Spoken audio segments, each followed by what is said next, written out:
Hi everyone. This video concludes the section about linear dependence and linear independence. We'll mostly talk about this theorem, which gives a very concrete description of what it means for a set of vectors to be linearly dependent. And then we'll delve into a few examples. Let's have a look at the statement of the theorem. It says that a set of vectors u1 through uk is linearly dependent if and only if one of the two following possibilities happen. The first one is that u1 is the zero vector, or there exists a certain index bigger than or equal than 2, such that I can write a certain ui, so maybe not u1, but one of the others, as a linear combination of the preceding vectors, all the vectors all the way up to ui minus 1. Why is this true? Well, let's take a look at it. First of all, if condition A holds, that means that u1 is equal to 0. But then clearly the vectors are linearly dependent because I could write the vector 0 by taking any coefficient in front of u1 and 0 in front of all other vectors in here. If I write something like this, uk, this is the 0 vector, not all the coefficients c1 are 0. And this equality is true because u1 is the 0 vector. So it doesn't matter what all the others are. u1 is 0, 1 times 0 is equal to 0. So the set is linearly dependent.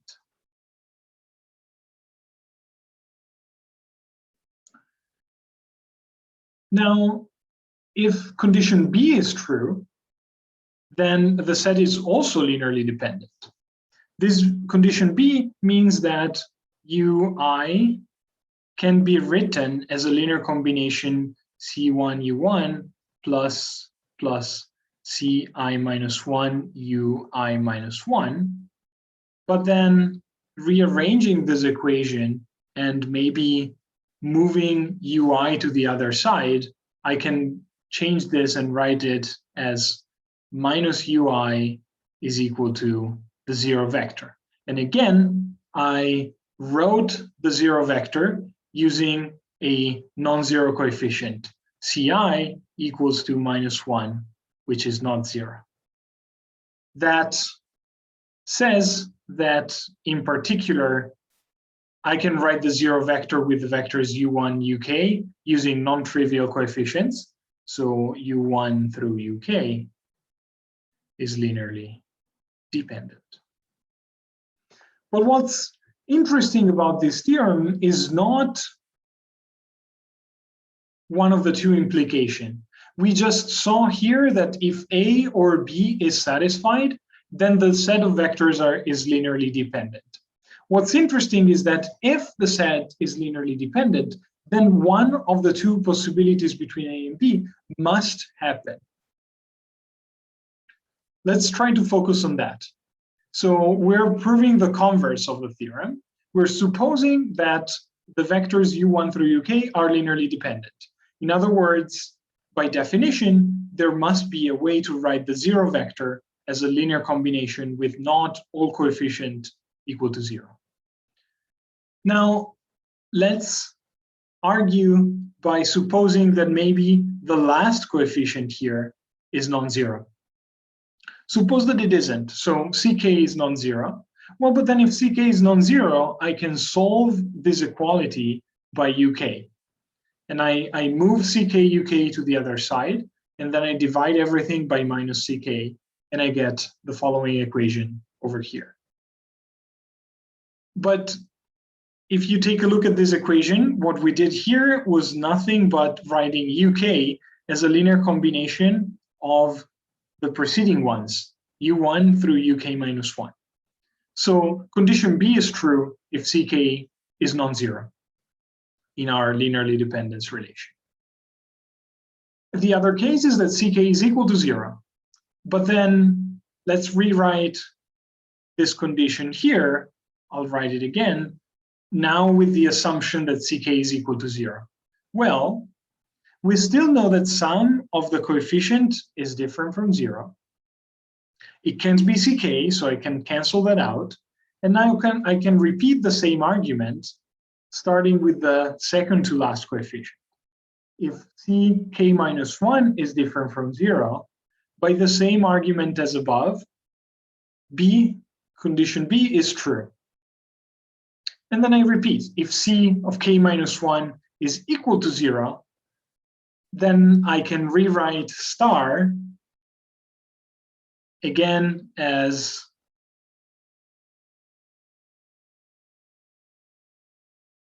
well. This time I can cancel out the last two terms. So what will survive here, the last term will be c k minus 2 u k minus 2. And I can repeat the last possible case. If I find that all of the ck's are equal to 0, is that, well, yeah, the last remaining case is that c2 through ck are all equal to 0. But then c1 also equal to 0 is impossible, because some of the coefficients must be different from 0. So in this last remaining case, we must have that c1 is different from 0, but then we've erased all of the other linear dependencies condition from where we started. So our linear dependency just means that c1 u1 is equal to 0, with c1 different from 0. Well, the only way that that can happen is that u1 is the 0 vector, but then a is true. So you see that in all of these possible cases, we ended up showing that the only two possibilities ever are that B holds or A holds. In other words, this is just a brief outline of what we showed. First, we showed that if A or B are verified, then the set is linearly dependent. And then we show that if it is linearly dependent, A or B are verified. In other words, we show that the two are equivalent. And that's the conclusion of the proof of this theorem. For the rest of the video, let's just think about some consequences of this theorem, and we'll think about them in the form of true or false questions. Let's have a look at this statement. For any vector, the set containing only that vector is linearly independent. So to be linearly independent, it means that the only way to write 0 as a scalar multiple of that vector is that the coefficient is equal to 0. However, this may not be the case if V itself is the 0 vector. So the statement is false. If V is equal to the 0 vector, then the set containing just the 0 vector is linearly dependent. What is correct is that the set containing any non-zero vector is always linearly independent.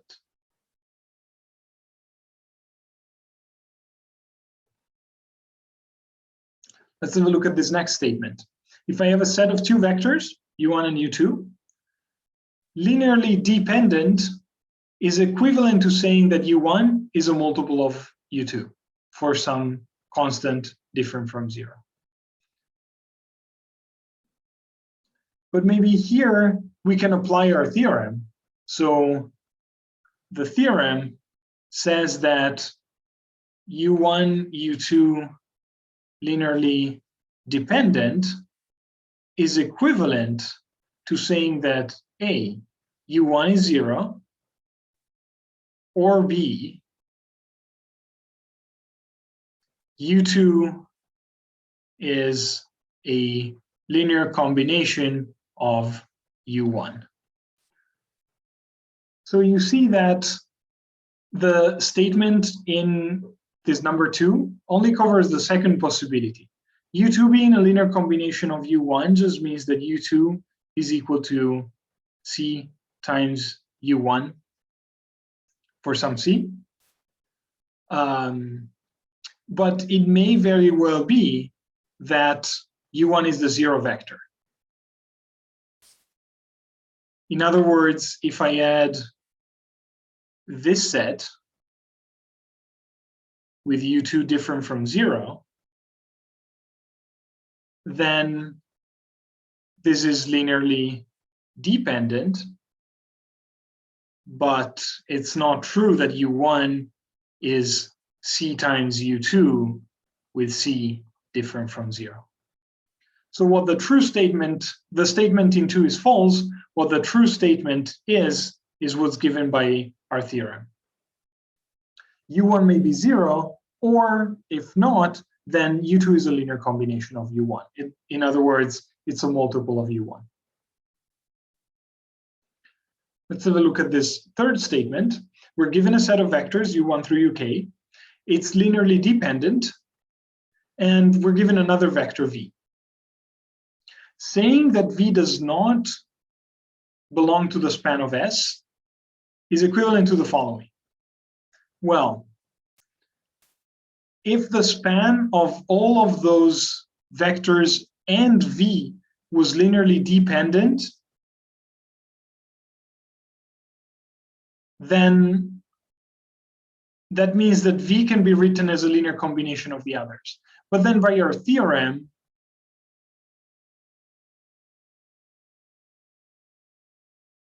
it means, well, yeah, but by the theorem, linear dependency means that V is a linear combination of the others. But then, I think there's a little problem there. These are independent. If V is a linear combination of the other, then it's in the span. So it's false that V not being in the span is equivalent to this being linearly dependent. This set is linearly independent means that there is no way to find a relation between them. In particular, it means that you cannot write V as a linear combination of the others. So this is equivalent to V not being in the span of the set S. Now, remember the characterization of independency that we saw in a theorem in one of the previous videos.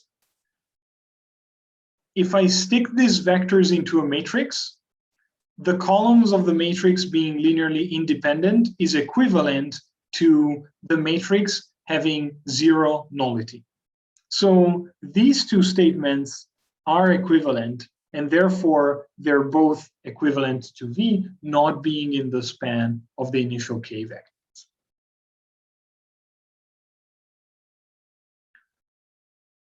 Let's have a look at statement number 4. If I have every subset of Rn containing more than n vectors, then that subset is linearly dependent. This is true. Remember that for the subset to be linearly independent, we need the corresponding matrix to have rank as big as the number of columns. But if you have more columns than you have entries, that is just simply not possible. Let me sketch an example of what would happen here. If I had 3 vectors in R3, as opposed to having 3 vectors in R2, this is what is bound to happen. 3 vectors in R3 may be linearly independent. I'll sketch them here. But when I pick 3 vectors in R2, there's just no way that the third one is not a linear combination of the first 2.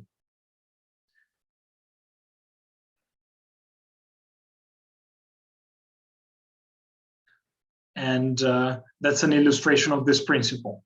If we have 3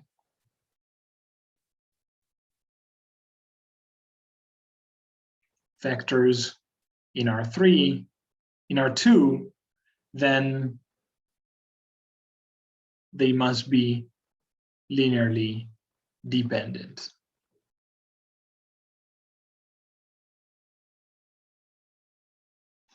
Let's have a look at this last statement. If no vector can be removed from a subset of vectors in Rn without changing the span, then S is a linearly independent set. Think back about the theorem that we talked about when removing one of the vectors from a set whose span we were looking at. If you can remove a vector without changing the span, by that theorem, so if I can remove without changing the span, then it means that I have taken out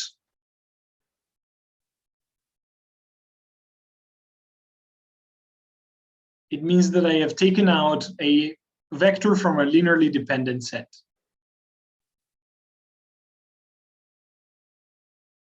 In other words, let's go back and look at statement 5. Statement 5 tells me that no vector can be removed without changing the span. And therefore, statement 5 is true, because that's exactly the case when S is linearly independent. Here's a little table that sort of wraps up what we've seen in section 1.6 and section 1.7. Suppose you have a matrix with n columns and every column has m entries, then having that the rank of the matrix is equal to the number of rows implies the following. Is the same as saying that the columns of the matrix A generate Rm. In other words, every linear system that is A's as a matrix, no matter what B is, always is consistent, always has a solution. If the rank is equal to the number of columns in your matrix, then what we know is then that the columns are linearly independent. But having linearly independent columns is the same as saying that the only solution to the homogeneous problem is the trivial one, the one with all zeros, and every linear system with A as a matrix has at most one solution, possibly zero. Next time, we'll move on to chapter 2, and we'll start thinking about how to do more operations with matrices.